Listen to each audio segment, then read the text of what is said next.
Every year, citizens across Canada rank the environment as being at top of their list in regard to what they feel is important within their communities. This is the true story of how a mayor with a vision turned an otherwise toxic brownfield site into an economically productive eco-industrial development through the clever use of incentives and land use planning tools. The story begins in November 1999 when a fire broke out at one of the largest private landfill sites in Delta, British Columbia. There was over 2 million cubic meters of demolition and construction waste feeding the fire, which is enough waste to fill 800 Olympic swimming pools. By the time the flames died down, a local state of emergency had been declared and a toxic plume of smoke had dispersed over the region. Worse still, ditches and groundwater had been contaminated for miles around. Not being able to meet the costs of the cleanup, the landowner promptly went bankrupt, leaving the provincial government with a $4 million bill and the municipality with an orphan brownfield site. As a result, this site sat dormant for nearly a decade, except it wasn't really dormant at all. Toxic leachate and landfill gas was seeping into a very sensitive environment close to the beautiful Fraser River and within meters of Burns Bog, a unique and protected wildlife area.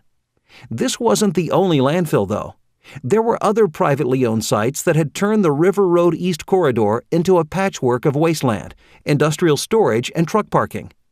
Developers weren't interested because the landfills were a major financial and physical impediment. No one wanted the liability. The situation was at a stalemate.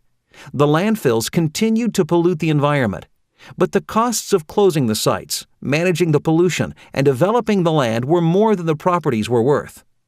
Not one to accept failure as a solution, Delta's Mayor Jackson had a vision for the area and started the Saving Our Industrial Lands initiative to kickstart investment in the area and promote sustainable industrial development. As a result, extensive consultation with government and private stakeholders began while economic incentives were put in place to encourage investors. Soon after, a planning concept was formulated based on best practices for eco-industrial design and construction. Regulatory processes were streamlined, and things started to gain momentum. Then came the break that was needed. In 2009, construction began on the South Fraser Perimeter Road, which crosses through the south end of the landfill sites. Extensive engineering and environmental protection works would be undertaken by the provincial government, enabling Delta to piggyback on the works being undertaken by the Ministry of Transport and complete the closure works for the rest of the site.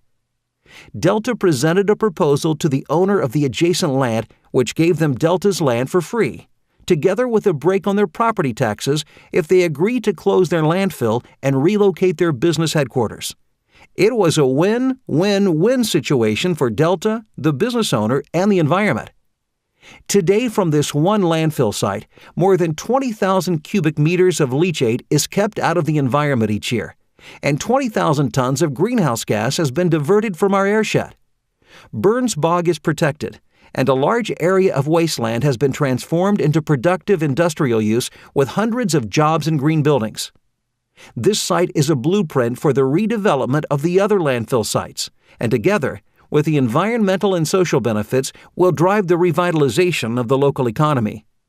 Thanks to Mayor Jackson's can-do vision for the project, combined with the cooperation and collaboration between government and private parties, a brownfield legacy has been turned into an environmental, social, and economic success story that can be held up as an example for jurisdictions all over the world.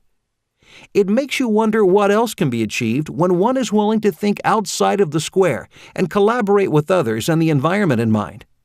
As Margaret Mead once said, "Never doubt that a small group of thoughtful, committed citizens can change the world.